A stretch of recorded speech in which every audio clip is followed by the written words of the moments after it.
โอเคตอนนี้เสียงมาแล้วนะครับต้องขอโทษด้วยที่เสียงเมื่อกี้ขาดหายไปนะครับโอเคเดี๋ยวเริ่มกันใหม่ตั้งแต่ต้นนะครับผมก็เครื่องนี้มาในอาการเปิดไม่ติดนะครับก็มีจุดที่ช็อตอยู่นะครับอยู่ที่ลายไฟ PP Bus นะครับเมื่อกี้ก็ให้ดูภาพประกอบไปแล้วนะครับตัว F7000 นี่เองนะครับF7000 เนี่ยจะเป็นชุด PP Bus นะครับ G3H นะครับเครื่องเนี่ยมีอาการช็อตลงกาวนะครับนี่ช็อตลงกาวแบบนี้นะครับผมอันนี้เป็นค่ากาวนะครับแล้วก็เดี๋ยวเราจะลองวัดที่ตัวฟิลนะครับฟิลก็จะได้ค่ากาวเหมือนกันนะครับซึ่งปกติแล้วตรงนี้เนี่ยจะต้องได้เป็น M โอห์มหรือ K โอห์มเลยนะครับผมแต่ว่าไฟตอนนี้มันดรอปอยู่นะอุปกรณ์นะครับที่จะใช้ในการหาจุดช็อตเนี่ยก็จะใช้เป็น DC power นะครับแล้วก็จ่ายไฟเข้ามาให้ขาบวกกับขาลบเนี่ยประมาณ2โวลต์นะครับผมจะจ่ายเข้าไปที่บอร์ดเนี่ยประมาณ2โวลต์สีดำนะครับจิ้มไว้ที่กาวนะครับกาวก็คือที่เป็นรูน็อตนะครับจะหนีบเข้าไว้ที่รูน็อตนะครับแล้วก็ไฟเดี๋ยวเราไปจิ้มที่ลายไฟ PP Bus นะครับ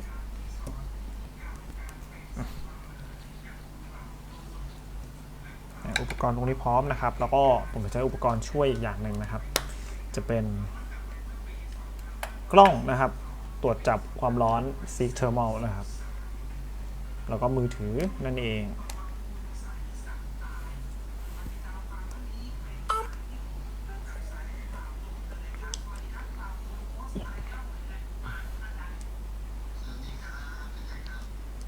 เนี่ยเขาก็จะเห็นเป็นความร้อนแบบนี้นะครับตอนนี้บอร์ดมันก็จะยัง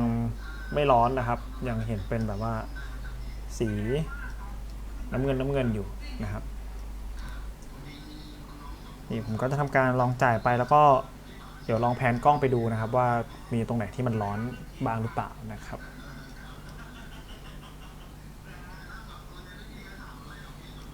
ตอนนี้จ่ายไฟไปแล้วนะครับเราจะดูจุดที่มันเริ่มที่จะแดงนะครับตรงนี้นะครับตรงนี้ก็จะมีแบบจุดที่มันแดงมากๆอยู่นะครับถ้าดูจากในกล้องจุดอื่นก็ไม่ค่อยมีนะครับไม่ค่อยมีตรงนี้จะมีแบบแดงมากๆเลยนะครับประมาณโซนแถวๆนี้นะครับผมเดี๋ยวผมจะลองดูบอร์ดหน่อยว่ามีคราบมีอะไรที่มันผิดปกติไหมนะครับ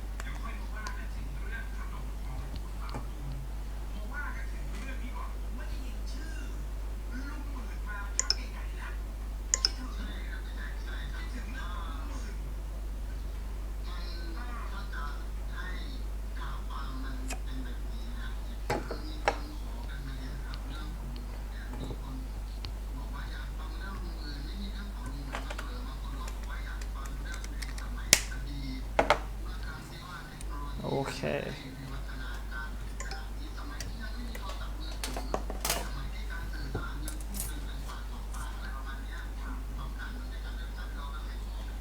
ผมลองส่องกล้องดูนิดนึง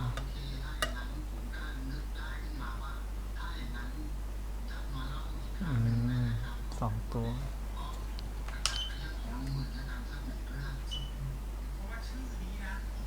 โอเคตรงนี้ก็มีตัว C นะครับที่มันระเบิดนะครับแตกอยู่2 ตัวด้วยกันนะครับถ้าดูตรงนี้นะครับนี่จะมีตัว C ที่มันสีมันผิดปกตินะครับ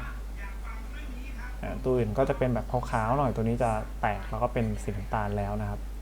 แล้วก็ด้านข้างกันก็แตกเหมือนกันนะครับตรงนี้1 ตัวนะครับแล้วก็ตรงนี้1 ตัวนะไม่รู้ว่าเห็นชัดหรือเปล่านะครับในกล้อง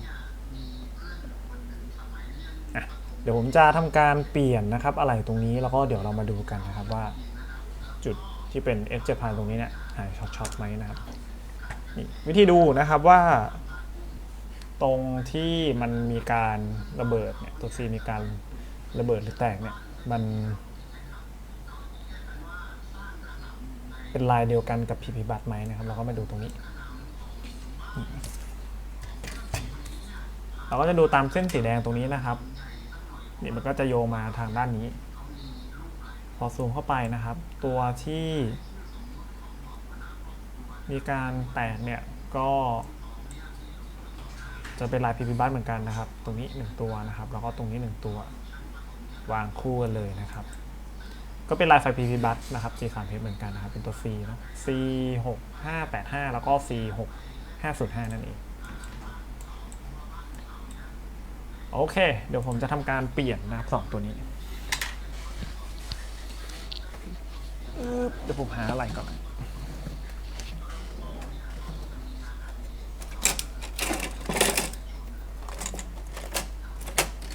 บอร์ดอะไรไปไหนเอ่ย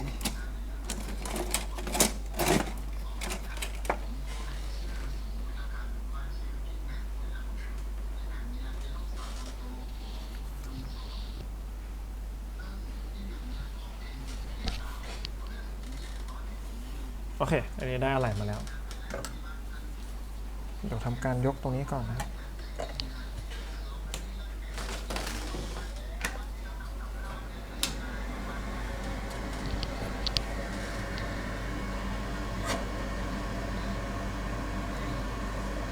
โอ้ค่อนข้างที่จะแตกละเอียดเลยนะครับ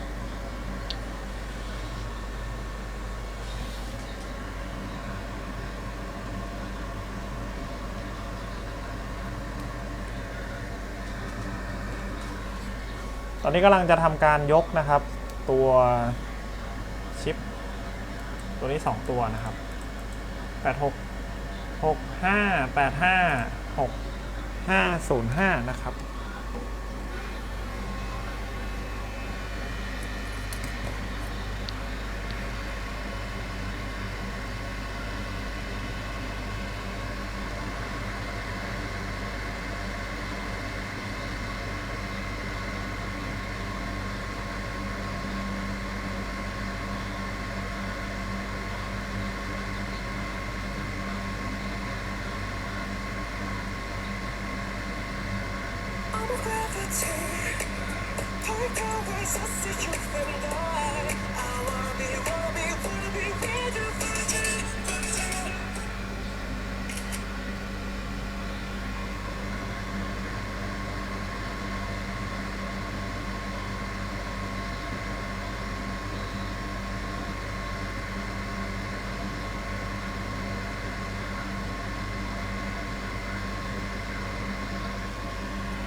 ทั้งหมด2ตัวนะครับที่ผมย่อมาก็จะอยู่ตรงด้านบนนะครับด้านนี้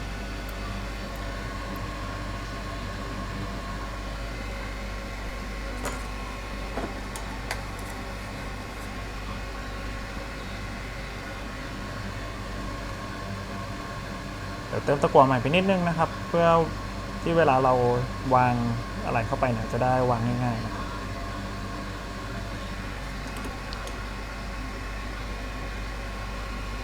แล้วก็เดี๋ยวเรายกอะไรนะครับบอร์ดอะไร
การเปิดไม่ติดนะครับของแต่ละรุ่นก็จะมีจุดเสียที่แตกต่างกันไปนะครับ อาจจะไม่ได้เป็นจุดนี้เสมอไปนะครับ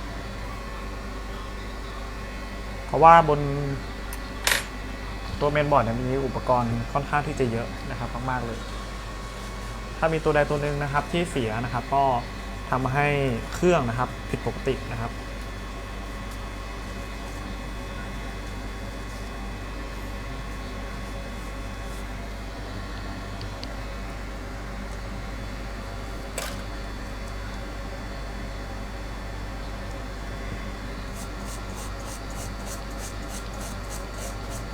เดี๋ยวผมก็จะทำความสะอาดนะครับ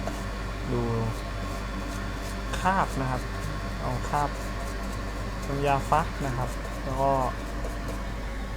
คราบตัวสีที่มันแตกนะครับ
เดี๋ยวเรามาวัดดูกันอีกรอบนึงนะครับจุดที่เราจะทำการวัดก็จะเป็นตัวเดิมนะครับเมื่อกี้ F7000 นะครับตรงนี้เองลายไฟ PP Bus นะครับ G3H ตรงนี้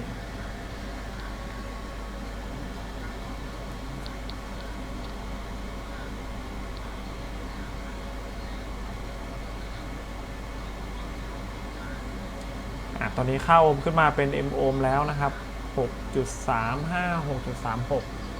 M โอห์ม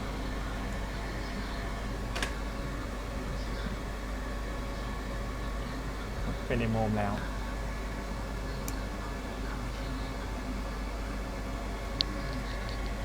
เรียบร้อยนะครับ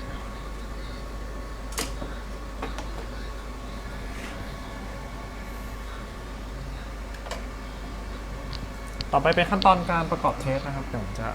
ประกอบลงเครื่องแล้วก็เดี๋ยวลองเปิดเทสดู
โอเคตอนนี้ก็เปิดติดขึ้นภาพเป็นที่เรียบร้อยแล้วนะครับเข้า user ใช้งานได้ตามปกติเลยนะครับในอาการที่มาก็คือเปิดไม่ติดนะครับผมก็จะมีตัวอุปกรณ์ที่มันเสียนะครับอยู่ในชุดไลฟ์ไฟ PP Bus นะครับมันช็อตจนแตกแล้วก็ระเบิดออกมาเลยนะครับไหม้ทั้งหมด2ตัวด้วยกันนะครับที่วางอยู่คู่กันตรงทางด้านนี้นะครับ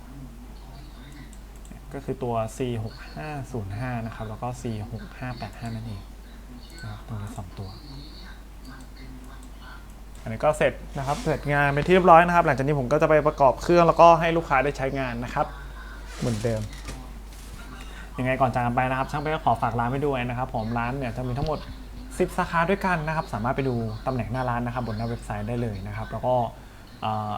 ช่องทางการติดต่อนะครับสามารถติดต่อผ่าน Facebook Fanpage นะครับมี Channel YouTube นะครับมีเบอร์มือถือนะครับ ID Line อยู่หน้าเว็บไซต์ทั้งหมดเลยนะครับผมยังไงก็